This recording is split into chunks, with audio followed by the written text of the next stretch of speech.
इमरान खान जिंदाबाद, इमरान खान जिंदाबाद, जोर से बोलो।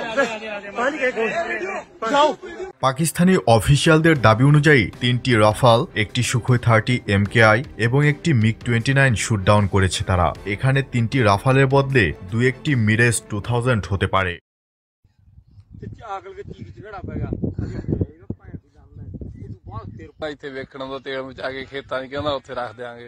একটি Rafale Pakistani HQ-9P air defence দিয়ে, বাকিগুলো পাকিস্তান এয়ারফোর্সের ফাইটার জেট নিজ আকাশসীমা থেকে চাইনিজ PL-15 BVR মিসাইল দিয়ে ঘায়েল করেছে।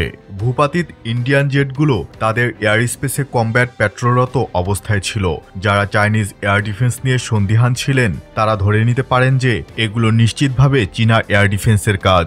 পাকিস্তান এয়ারফোর্স একই সাথে airborne early warning and control aircraft, electronic attack aircraft, combat রিকনাইসেন্স, fighter squadron, combat drone squadron এবং এয়ার ডিফেন্স ইউনিট সহ সকল অ্যাসেট অ্যাক্টিভ করেছে একই সাথে। পাকিস্তান এয়ারফোর্সে 100% অ্যাসেট একটি রোবাস্ট নেটওয়ার্ক সেন্ট্রিক কমব্যাট মোডে অপারেট করে, যেখানে প্রতিটি আকাশযান রিয়েল টাইমে একে অপরের সঙ্গে যোগাযোগ করতে সক্ষম। একজন পাইলট একটা প্লেনকে ধাওয়া করলেও বাকি শত্রু যুদ্ধবিমানের রিয়েল টাইম ইনফরমেশন নিজ বাহিনীর অন্য ফাইটার জেটগুলোকেও ডেটা লিঙ্কের মাধ্যমে জানাতে পারে, যা লিঙ্ক 17 নামে পরিচিত।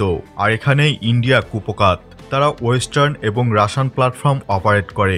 রাশিয়ান অরিজিনের ফাইটার জেট যেমন সুখোই মিগ ইউজ করে TKS-2, অন্যদিকে ফ্রেঞ্চ ফাইটার জেটগুলো ইউজ করে আমেরিকার সাথে jointly develop NATO standard link 16। এই দুটো ডাটা লিঙ্ক কখনোই একই সাথে ইন্টিগ্রেট করা সম্ভব না, কারণ ফ্রান্সের লিঙ্ক 16-এর সাথে রাশিয়ান TKS-2 ইন্টিগ্রেট করবে না জানিয়েছে শুরুতেই। ফলে ইন্ডিয়ান এয়ারবোর্ন রাডার এয়ারক্রাফটের মধ্যস্থতা ছাড়া দুই যুদ্ধবিমানের পাইলট একে অপরের সাথে ইনফো শেয়ার করতে পারেনি। কিন্তু প্রবলেম হলো ব্রুটাল পাকিস্তানি ইলেকট্রনিক অ্যাটাকে ইন্ডিয়ান নেট্রা AEW&CS কাবু ছিল, আর ভারতের ব্যবহৃত রাশিয়ান A-50 তো রাফালের সাথে কমিউনিকেটই করতে পারেনি। ফলাফল লেজে গোবরে অবস্থা। ভূপাতিত হওয়া ফাইটার জেটগুলোর মধ্যে কজন পাইলট নিরাপদে ইজেক্ট করতে পেরেছে কে জানে।